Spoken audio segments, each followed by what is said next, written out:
Welcome to the Simplify Your Life podcast. It's Coach Simona, and I'm glad you decided to tune in.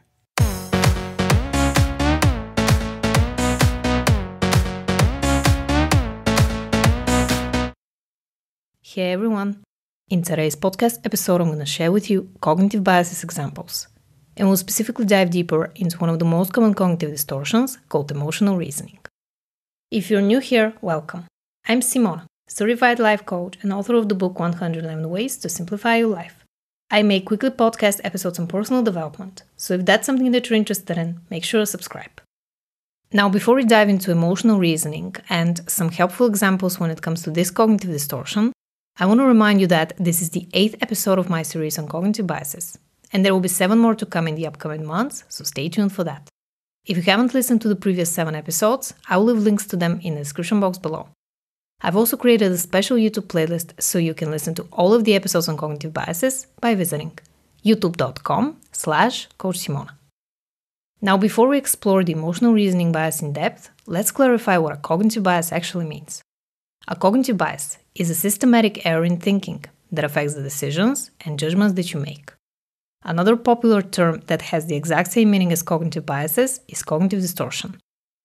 Now, as we mentioned, the cognitive bias we're going to explore in depth today is called emotional reasoning. What does this cognitive distortion actually mean?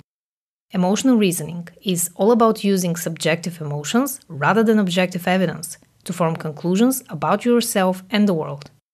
For example, if you're feeling anxious, you may assume that something bad is going to happen, when in reality, you're interpreting your emotion and forming conclusions without any objective evidence of it happening. In many cases, emotional reasoning has a direct link to anxiety and can be spotted in individuals who deal with different types of anxiety disorders. When you're engaging in emotional reasoning, you might be ignoring compelling evidence contrary to your point of view because you're too caught up in your emotions and take them as facts.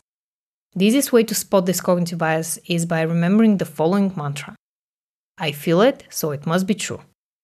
Whenever you catch yourself coming to conclusions based on your emotions, not facts, that is a clear sign of emotional reasoning. Here are a few examples to illustrate this cognitive bias. Let's say you feel jealous of your partner without them doing anything behind your back. You have no evidence that they're lying, yet you still assume that they're being unfaithful.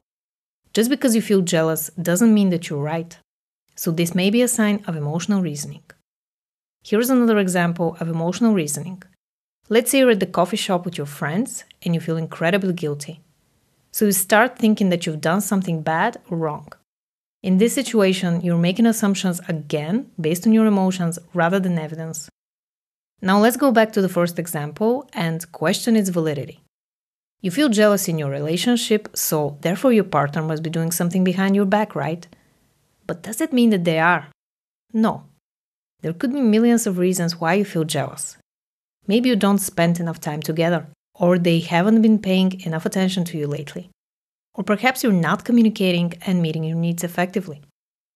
The second example of emotional reasoning was about you feeling guilty around your friends. Okay, does it necessarily mean that you've done something wrong? Of course not. Always question your emotions and remember that emotions are not facts. As with any other cognitive bias, emotional reasoning can be difficult to detect. So we need to be aware of its manifestations to be able to spot our error in thinking and choose a better, more objective view of the situation. The question is, do we all struggle with emotional reasoning, or is it something that only happens to a handful of us? The short answer is probably yes. While we can't confirm that is the case for every single person on planet Earth, it's definitely something that is quite common for us humans.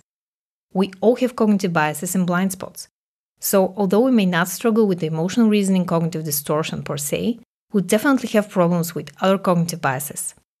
I've actually made a free downloadable cheat sheet with the top 15 cognitive biases that may be holding you back. So if you want to download it, just click the first link in the description box below or visit bit.ly/15biases. Now, let's go back to emotional reasoning. When you have this cognitive bias, you believe that your emotions can give you sufficient evidence of whether or not something is real. Emotional reasoning can also lead to procrastination, self-sabotage, and other unhelpful behaviors. Why?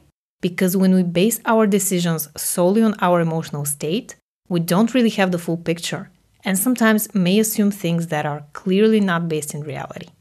For example, if you feel like something bad is going to happen, you may avoid certain situations that trigger your anxiety, which may make you feel better in the short term, but by avoiding facing the situation in the long run, you will only perpetuate the cycle of anxiety. Here's another example of emotional reasoning. You may be feeling angry at someone for no particular reason, so you automatically assume that it's their fault because they've been trying to cross you or take advantage of you. When in reality, you may be feeling angry just because you haven't eaten, or maybe your latest interaction reminded you of a stressful time in your life growing up. As you can see, before we come to any conclusions, it would be beneficial to step back and objectively assess the situation. So how can you do that? What can help a lot when it comes to spotting the emotional reasoning cognitive distortion is to ask yourself the following questions. 1. Is this a fact? 2. What evidence can I collect to support this statement? 3. Am I being rational here, or is this a cognitive bias? 4. If this is a cognitive bias, which one is it? These questions will make even more sense as we go deeper into this topic with the next episodes from the Cognitive Biases series. If you're curious to see what else we're going to cover in the next few months, make sure to download your free cheat sheet at bit.ly/15biases. Thank you so much for listening. If you found this episode helpful, please like it.